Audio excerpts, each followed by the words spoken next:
আমার যদি যোগ্যতা থাকে তাহলে 40 বছর বয়সে আমি চাকরি পেতে পারি। একজন সামরিক বাহিনীর অফিসার, একজন আমলা নিজেরা চাকরি শেষ করবার পরে যদি আবার চুক্তি ভিত্তিতে নিয়োগ পেতে পারে, তাহলে এই তরুণ যারা ইতিহাস তৈরি করবো তারা পাবে না। আমি একটা দুটো ঘটনা আপনাদের বলবো, দেশের পরিস্থিতি কত খারাপ, কত মানুষ মারা গেছে। সরকার সব শেষে বলছে 800 জনের কথা জানা গেছে, 20,000-এর মতো আহত। আমার বাড়ি বগুড়া, আমি বগুড়া গেছি, 11 জন মানুষ মারা গেছেন সেখানে। তাদের কবরগুলোতে গিয়ে শ্রদ্ধা জানাতে চেষ্টা করেছি, পতাকা টাঙিয়েছি, ফুলের মালা দিয়েছি, ফুলের তোড়া দিয়েছি। একটা কবরে গেলাম, অনেকগুলো বাড়ির পেছনে যতগুলো টয়লেট আছে তার পেছনে সেই কবর। আমি সেই কবরের উপরে পতাকা দিলাম, ফুলের মালা জড়ালাম।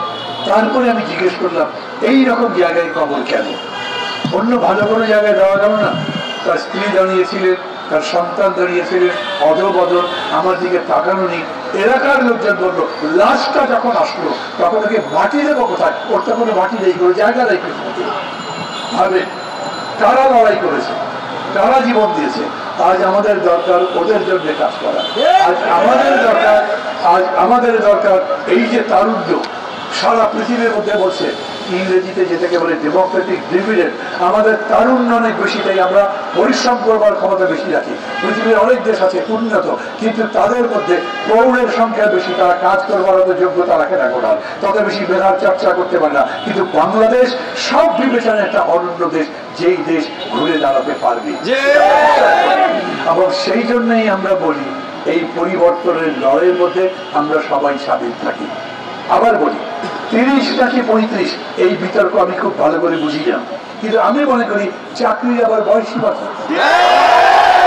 আমার যদি যোগ্যতা থাকে তাহলে 40 বছর বয়সে আমি চাকরি পেতে পারি। একজন সামরিক বাহিনীর অফিসার, একজন আমলা নিজেরা চাকরি শেষ করবার পরে যদি আবার চুক্তি ভিত্তিতে নিয়োগ পেতে পারে, তাহলে এই তরুণ যারা ইতিহাস তৈরি করবো তারা পাবে না।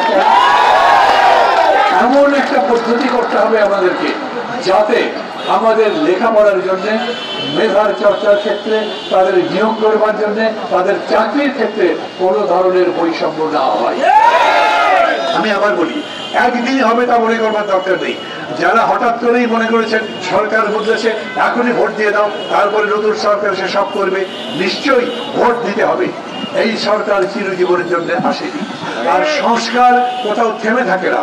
একটা ঘর যেমন প্রতিনিয়তই আপনি রং করেন, ঝাড় দেন, পরিষ্কার করেন, ঘরটাকে ঝকঝকে টকটকে নতুন রাখবার চেষ্টা করেন, রাষ্ট্রকেও সেরকম প্রতিনিয়ত সংস্কার করতে হয়, প্রতিনিয়ত তার উন্নতি সাধন করতে হয়, প্রতিনিয়ত এই রাষ্ট্র যাতে সামনে এগোতে পারে তার ব্যবস্থা করতে হয়। এই জন্যই চলমান একটা সংস্কার কোথাও থামিয়ে দেবেন তা তো নয়। অতএব যদি কেউ বলেন সংস্কার শেষ করি তারপরে ভোট, সেই কথা যেমন সত্যি নয়, তেমনি বলি নির্বাচনের পরিবেশই হয়নি তখন ভোট, সেটাও কোনো সত্যি কথা নয়। আজ ভোট করতে পারবেন? থানায় যান, পুলিশ অভিযোগ দেয় না। পুলিশকে বলেন এই ঘটনা ঘটেছে, একবার গিয়ে দেখে আসেন, পুলিশ তদন্ত করতে যেতে সাহস পাবে না। এই সরকার, বিগত সরকার এই পুলিশ বাহিনীকে তাদের নিজেদের স্বার্থে এত নৃশংস নিষ্ঠুর ভাবে ব্যবহার করেছিল, মানুষ পুলিশের নাম শুনতে পারত না। আন্দোলনের মধ্যে আপনারা সেটা দেখেছেন, কত বড় হিংসাত্মক ঘটনা ঘটেছে। কিন্তু আমরা আবার আগের জায়গায় ফিরে আসছি। আমরা জানি পুলিশ এখনো ভয় পায়, তারা মনে করে তদন্ত করতে গেলে এক পক্ষ যদি হামলা করে আর এক পক্ষ হয়তো পক্ষে থাকবে, কিন্তু উভয় পক্ষ যদি ঝগড়া করতে থাকে তাহলে পুলিশ কাজ করবে কেমনে? আমরা বলি যতক্ষণ পর্যন্ত পুলিশ ঠিক মতো কাজটা করবে ততক্ষণ পর্যন্ত দেশের অভ্যন্তরীণ আইন শৃঙ্খলতা রক্ষা করতে পারবেন না, বানাতে পারবেন না। এই কারণে ওই ব্যাপারে যত্নবান হতে হবে। পুলিশ বলেন, সিভিল ব্যুরোক্রেসি বলেন, নির্বাচনে যারা যারা যুক্ত আছে, এমনকি কালো টাকার যদি দৌরত্ব থাকে তাহলেও সেটা হবে না। যারা আন্দোলন করছে এখন 30 বা 35, তাদের জন্য বলি এই সরকার যতক্ষণ স্থিত হতে না পারবে ততক্ষণ পর্যন্ত এইসব ব্যাপারে স্পষ্ট সিদ্ধান্ত দিতে পারবেন বলে আমার মনে হচ্ছে না।